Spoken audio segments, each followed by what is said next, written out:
সুস্থ থাকবেন খুব তাড়াতাড়ি। স্যার যদি আবার আসেন, স্যারকে নিয়ে আমরা একটা প্রোগ্রাম করতে চাই। স্যার বলবো, প্রস্তাবটা রাখবো। প্রস্তাবটা হচ্ছে, আমার সংবিধান আমি জানবো, আমার সংবিধান আমি জানবো। আমাদের সংবিধান আছে জানেন না? আমরা যারা ভিন্ন ধর্মে বিশ্বাসী, আমরা আমাদের ঘরে কিরকে ধর্মগ্রন্থ রাখি, পড়াশোনা করি, থেকে জ্ঞান অর্জন করে সমাজে চলার চেষ্টা করি। আবার ভারতবর্ষের একটা মহত্ব, যারা ধর্ম মানে না তারাও এই দেশে মাথা তুলে বাঁচতে পারে। এটা হচ্ছে আমাদের ডেমোক্রেসি, আমাদের গণতন্ত্র। এটাই ভারতবর্ষ কৃষি প্রধান দেশ। পশ্চিমবাংলার 70% মানুষ কৃষিকাজের সাথে যুক্ত। এ কথাটা আমি বলছি না, পশ্চিমবাংলার বিধানসভায় কৃষিমন্ত্রী উত্তরটা দিয়েছেন। আর পশ্চিমবাংলার কৃষকদের অবস্থা এত তলানিতে কেন? আজকে কৃষক দিবসে, জাতীয় কৃষক দিবসে আমি ছোট্ট কয়েকটা আপনাদের কথা বলি। বর্তমানে যেটা সব থেকে বেশি সমস্যা চলছে, সার নিয়ে কালোবাজারি, কৃত্রিম ভাবে ডিলারদের সহযোগিতা নিয়ে কিছু তৃণমূলের ঘুষখোর নেতাদের দ্বারাই, কিছু দালালদের দ্বারাই কৃত্রিম ভাবে সারের কি দেখাচ্ছে যে মার্কেটে সার নাই। ওরা কৃত্রিম ভাবে কালোবাজারি করছে বিধানসভার মধ্যে। আপনারা আমাদের পাঠিয়েছেন সংযুক্ত মোর্চার পক্ষ থেকে প্রতিনিধি হিসাবে, তথা আইএসএফ এর প্রতিনিধি হিসাবে ওখানে গিয়ে মানুষের কথা বলি, কৃষকদের কথা বলি। মাননীয় কৃষি মন্ত্রীর দৃষ্টি আকর্ষণ করেছিলাম এই বিষয়টাতে। অবিলম্বে তার প্রশাসনকে কাজে লাগিয়ে কালোবাজার রোধ করার দাবি জানিয়েছিলাম। আজকের এই জাতীয় কৃষক দিবসে একটা সামান্য আপনাদেরকে তথ্য দেব, আপনারা অবাক হয়ে যাবেন, আপনারা অবাক হয়ে যাবেন। আপনারা দেখেছিলেন না যখন আপনার দিল্লিতে কৃষক আন্দোলন চলছিল? আপনারা দেখেছিলেন তো?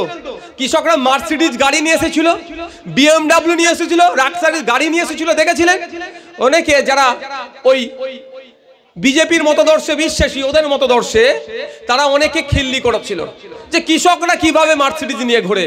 হ্যাঁ, কৃষকরা মার্সিডিজ নিয়ে ঘোরার যোগ্যতা রাখে, কৃষকরা ঘোরার যোগ্যতা রাখে। আমি ডেটা দিয়ে বলছি, আর যে ডেটাটা দেব ওদের সরকারেরই দেওয়া ডেটা, আমাদের ডেটা নয়, অ্যাডভোকেট সাহেবদের তৈরি করা ডেটা নয়। মেঘালয়ে চলে যান, হরিয়ানাতে চলে যান, জম্মু এন্ড কাশ্মীরে চলে যান, সেখানে গিয়ে কৃষকদের পরিবার পিছু মাসিক গড়াই দেখুন, তারা মার্সিডিজ সহ লাক্সারিজ গাড়ি নিয়ে ঘুরতে পারে।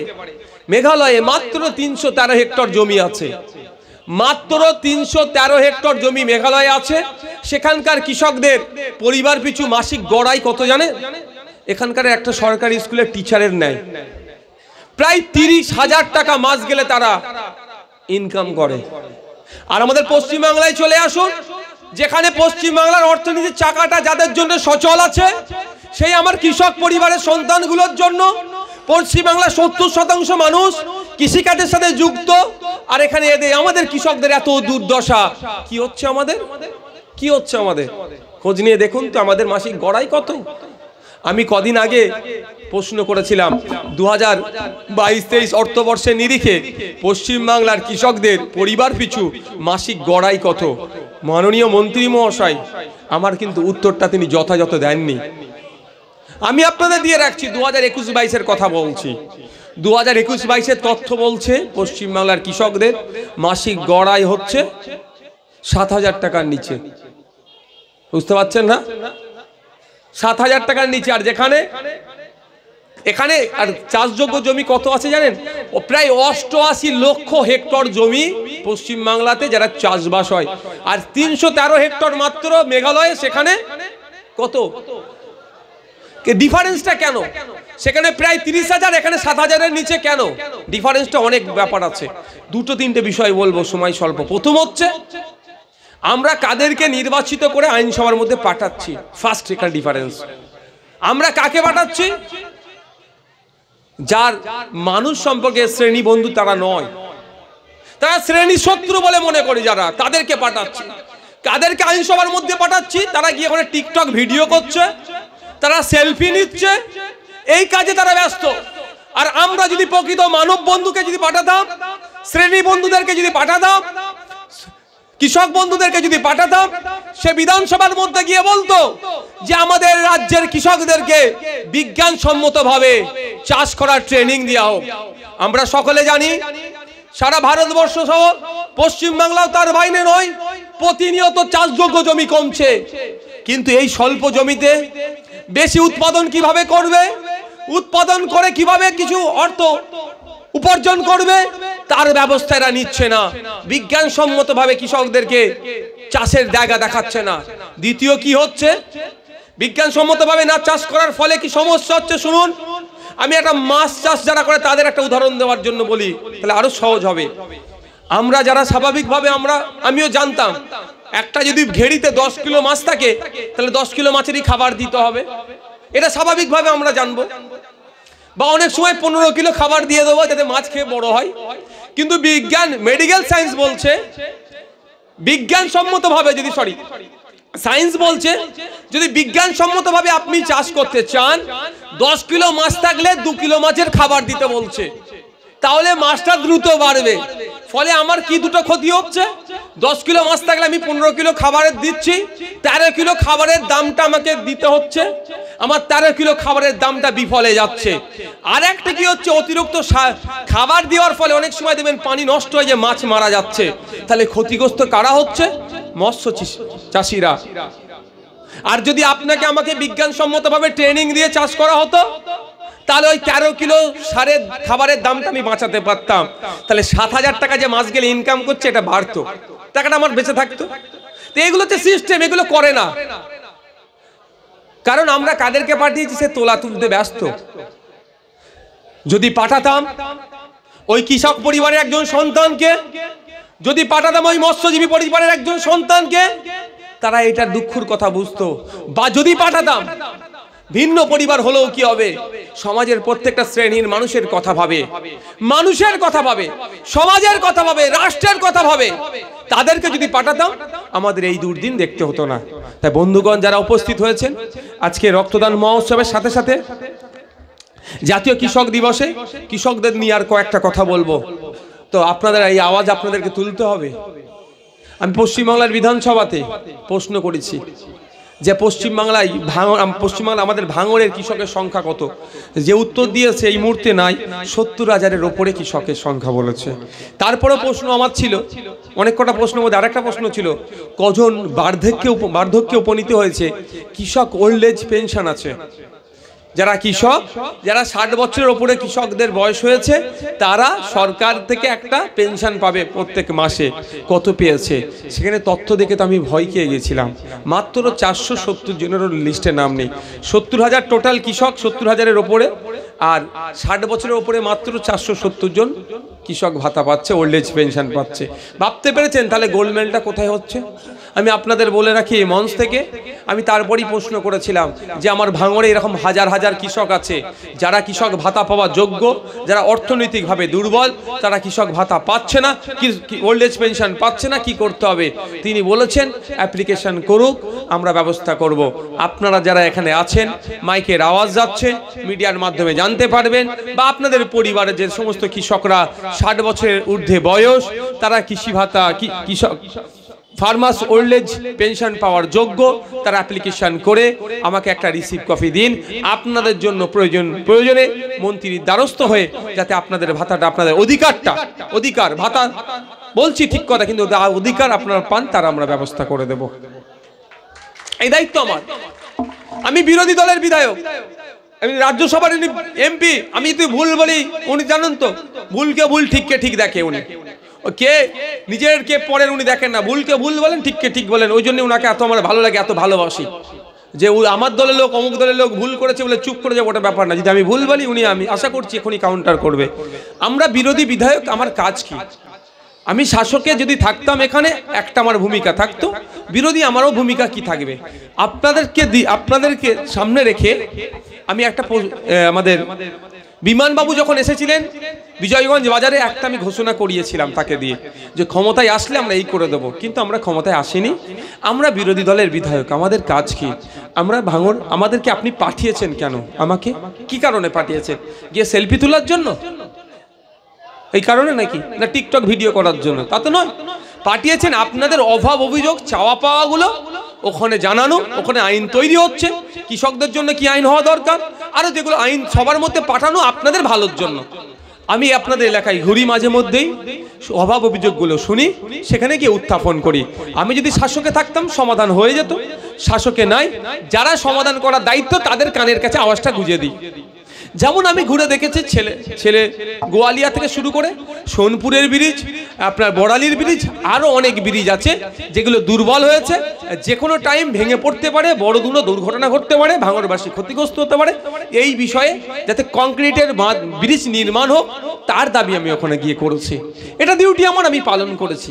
আমি ভাঙড়ে খোঁজ নিয়ে দেখলাম, ঘুরে দেখলাম ভাঙড়ের জনসংখ্যার অনুপাতে শিক্ষা প্রতিষ্ঠান নয়, আবার যে শিক্ষা প্রতিষ্ঠানগুলো আছে ছাত্রছাত্রীর অনুপাতে সেই শিক্ষা প্রতিষ্ঠানে শিক্ষক নাই।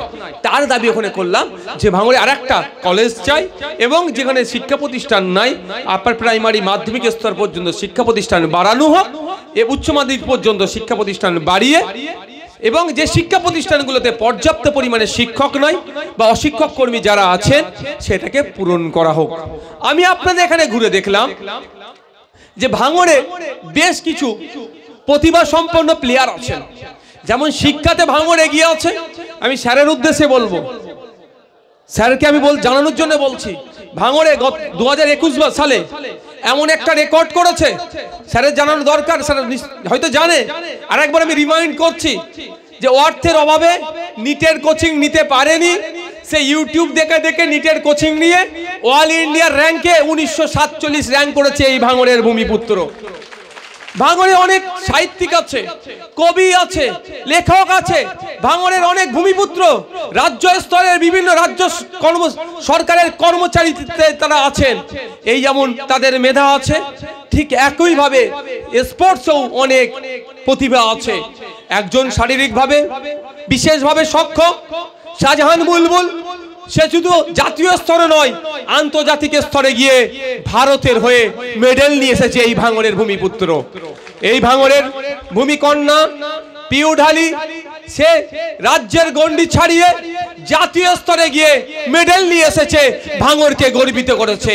তহুরা খাতুন এই ভাঙড়ের ভূমিকন্যা, সে জাতীয় রাজ্য স্তরের গণ্ডি পার করে জাতীয় স্তরে গিয়ে সে মেডেল নিয়ে এসেছে। এই ধরনের অনেকে আছে, আইএসএল খেলছেন, কলকাতা ফুটবল লিগ খেলছেন, ঝাড়খণ্ডে গিয়ে ক্রিকেট লিগে এই ভাঙড়ের ছেলেরা চান্স পাচ্ছে। আমি দেখলাম ভাঙড়ের অনেক প্রতিভা আছে, কিন্তু দুঃখের বিষয় তাদের নার্সিং এর অভাবে, তাদের প্র্যাকটিসের সেই অনুকূল পরিবেশের অভাবে তারা অচিরেই অনেক প্রতিভা বিনষ্ট হয়ে যাচ্ছে, নষ্ট হয়ে যাচ্ছে। অনেকের অর্থনৈতিকভাবে দুর্বল, তারা কলকাতাতে গিয়ে, সায়ে গিয়ে বা বিভিন্ন কোচিং ক্যাম্পে গিয়ে তারা ট্রেনিংটা ঠিক মতো নিতে পারছে না। একটা সময় লাগছে যেতে, তাদের শারীরিকভাবে দুর্বল হচ্ছে। দ্বিতীয়ত অর্থের অনেক প্রয়োজন হয় দূরে গিয়ে ট্রান্সপোর্ট সিস্টেমের জন্য। আমি রাজ্যের ইউথ সার্ভিস অ্যান্ড স্পোর্টস মিনিস্টারের কাছে দাবি করেছি ভাঙড়ে একটা উন্নত মানের স্পোর্টস কমপ্লেক্স গড়তে হবে। এ দাবি ভাঙড়বাসীর জন্য আমি বিধানসভায় করছি।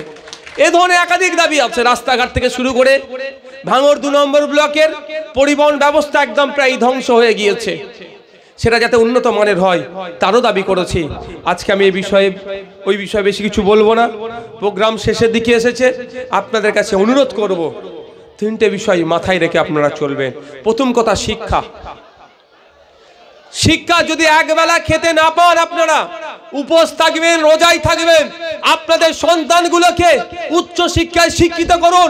এই ধরনের ব্যক্তিদেরকে নিয়ে আসার কারণ আমার অন্যতম একটা, এনাদের দেখে গার্জিয়ানরা শিখুন যে আগামী দিনে বিকাশ রঞ্জন ভট্টাচার্য মহাশয়ের সাথে আপনার সন্তানটাও যত ইনার যোগ্য উত্তরসারী হয়ে কলকাতা হাইকোর্ট থেকে সুপ্রিম কোর্ট পর্যন্ত কালো কোট পরে ন্যায়কে প্রতিষ্ঠা করার জন্য দাপিয়ে বেড়াতে পারে।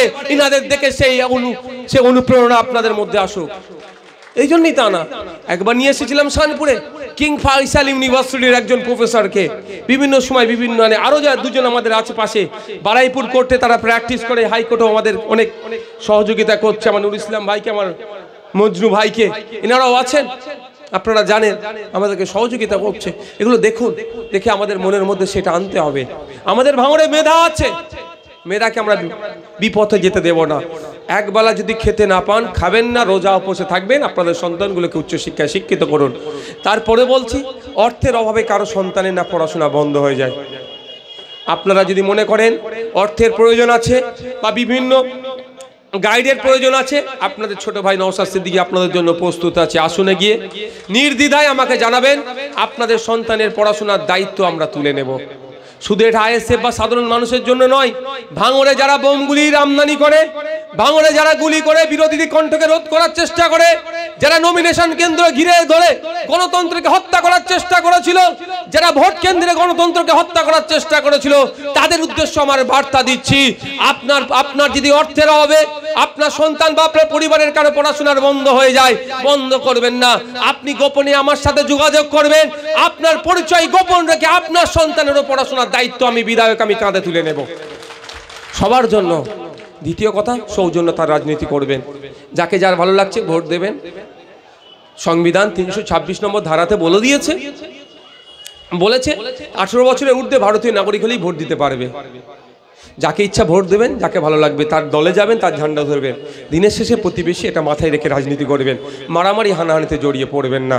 সকলে ভালো থাকবেন, সুস্থ থাকবেন। খুব তাড়াতাড়ি স্যার যদি আবার আসেন, স্যারকে নিয়ে আমরা একটা প্রোগ্রাম করতে চাই।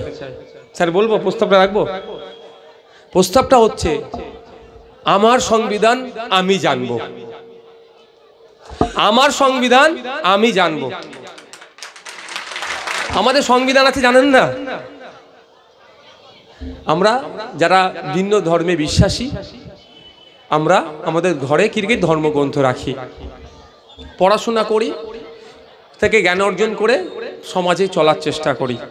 আবার ভারতবর্ষের একটা মহত্ব, যারা ধর্ম মানে না তারাও এই দেশে মাথা তুলে বাঁচতে পারে। এটা হচ্ছে আমাদের ডেমোক্রেসি, আমাদের গণতন্ত্র। এটাই, যারা ধর্ম পালন করে, আবার যারা ধর্ম পালন করে না তাদের ভালো লাগে অনেকের, কিন্তু আমরা তার বিরোধিতা করতে পারবো না। এটা আমাদের দেশের সংবিধান, এটা পাওয়ার দিয়েছে।